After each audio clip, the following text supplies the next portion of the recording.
now we're going to give you some instruction. First of all, 775 pastors already on board. We have over 50 state legislators, when you include our House and Senate, that are already on board, including these men right here. I've got two of our team that I want to introduce to you to share just a couple of things. John, if you would go ahead and be making your way up here. First of all, one of our team that works with our tech area. So if you have an iPhone or a cell phone, please have it handy. John's going to give you a few bits of information, a little instruction. Thank you, Paul. Like you said, my name is John Fritz, and it's an absolute honor to be here with you today. I would just ask you, if you have your cell phone on you, could you pull that out and do me a favor, do all of us a favor? More importantly, let's do God's work as we're here before the Capitol today. And let's get our phones out and go on there and like the page. If you do not know how to go on and like our page, it's called Protect Life and Marriage. But if you do not know how to go on there and like it, visit me right over here at one of these canopies in just a bit as soon as we close up, and I will gladly show you how to be able to do that. We need, with limited resources that we have to network this across social media. As you know, social media is a huge and powerful, effective tool, and we need your voice to be able to share that on your page, to be able to share it on your friends' page and encourage them at church and passing it out to your congregation and so forth. We really need you to be able to do that with a limited number of resources. And then also, I would ask that if you haven't had a chance yet or went on the site, our site is called protectlifeandmarriage.com. I'll say that again, protectlifeandmarriage.com. And you can go on there. The petition is actually really easy to find. It's on the home screen of the site. So we would ask you to go on there and sign that, and then share with your friends as well on social media or at church, or maybe through a text message and say, hey, check out this site at protectlifeandmarriage.com. Right. And then the third thing that I would ask is that some of you very well may be given a financial contribution to this effort right now. I'm not sure who you are out there. Some folks are doing a recurring contribution, maybe $20 a month, maybe $50 a month, maybe more. But some of you may want to give a one-time contribution. We have all of that available for you as an opportunity over here. We have different forms for you to be able to fill out and do that as well. So thank you so much, and God bless you all. Amen. Now please welcome the man that's been in charge of our pastoral outreach and largely responsible for the 775 and growing number of pastors that we have participating. Please welcome Paul Abner. Thank you, Paul. I will tell you that as John was giving instruction on his phone, I just turned on my phone and we have number 776 that just texted me. So things are moving ahead every moment here. Big things are happening. Jesus is the author and the finisher of our faith. And we are all right now in the middle of a great story that he is writing in us and through us. Right now, being here today is a part of that story. We need a move of God in this country. Amen. We need God to do something so unique and so big that we can have stories, so that author and finisher can have those stories in us that we can tell our kids. And our grandkids. Right. And your kids can tell your grandkids. Right. Of the great things that God did in our generation. A lot of us are looking around at what we see in the newspapers and on television now and in the news and saying, okay, it's hopeless. We can't do anything. It's gone too far. And yet I choose to look at it and say, we have an opportunity to be a part of the biggest move of God that our world has ever seen.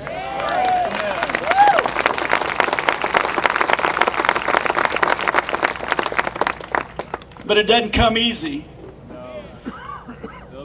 Paul Blair called me back in the spring. We had never met, and he said, we want to do something to try to outlaw abortion in our state. And we want to take this before our legislature, and when we go before the legislature, we don't want to hire a lobbyist. We want to go before them with a list of ministers representing X number of people in the state of Oklahoma. I'd never done anything quite like that, but I believed that God could do something. I had enough contacts. I'm a minister, and I've worked across denominational lines for about 20 years through a ministry called Worth the Wait. I've been talking about abstinence for 20 years around the state of Oklahoma. You don't get any more pro-life than abstinence. Okay?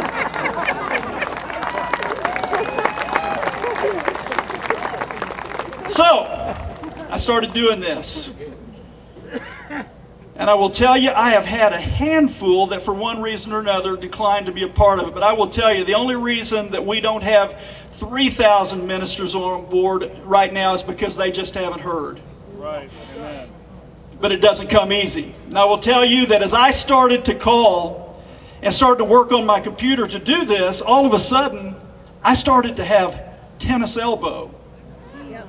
From working the mouse on the computer over and over. I couldn't sleep at night because the tennis elbow. Now, I've been a tennis coach for 25 years at Putnam City North High School.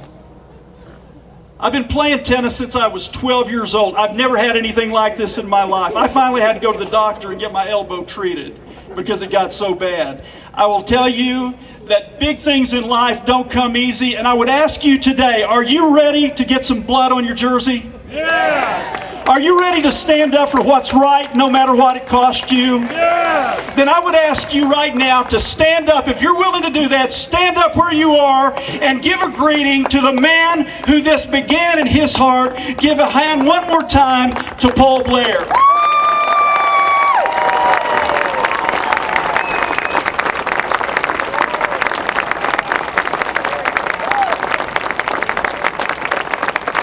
Thank you for being here. Please be seated.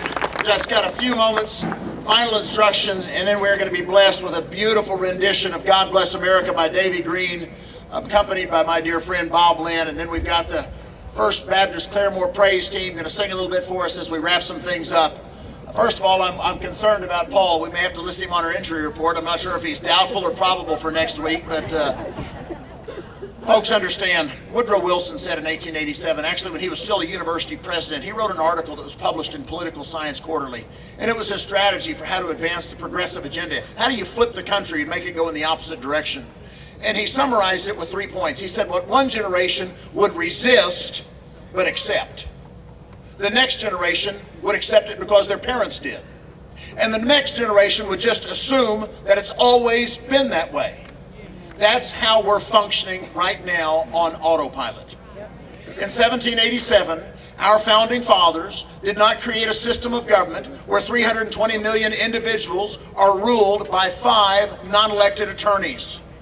We are a union of sovereign states. And the states that were already functioning together under the Constitution, called the Articles of Confederation, came together in Philadelphia in 1787, and in order to form a more perfect union, created the Constitution, designed the system of government that sits in Washington, D.C., then delegated very few and defined powers to it. The general government was to handle the general welfare. Let me tell you what the term general welfare meant in 1787, because there was no misunderstanding. The same term had been used in the Articles of Confederation. It meant national defense. The union of states cooperate together when it comes to negotiating treaties with foreign country or trade agreements with foreign country or our national defense. Basically, the federal government is supposed to take care of the external. It's up to the sovereign states to take care of their own business internally. Right. That's the only way 320 million people are going to agree to get along. Right. If Massachusetts wants to be liberal, they can be liberal.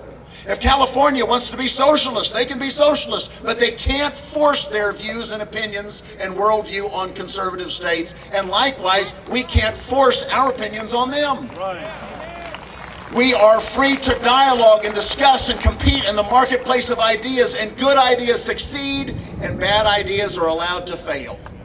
Federalism is what our founding fathers gave us, and it is the only way we can possibly continue to coexist in unity and prosperity. That's what we're asking to do.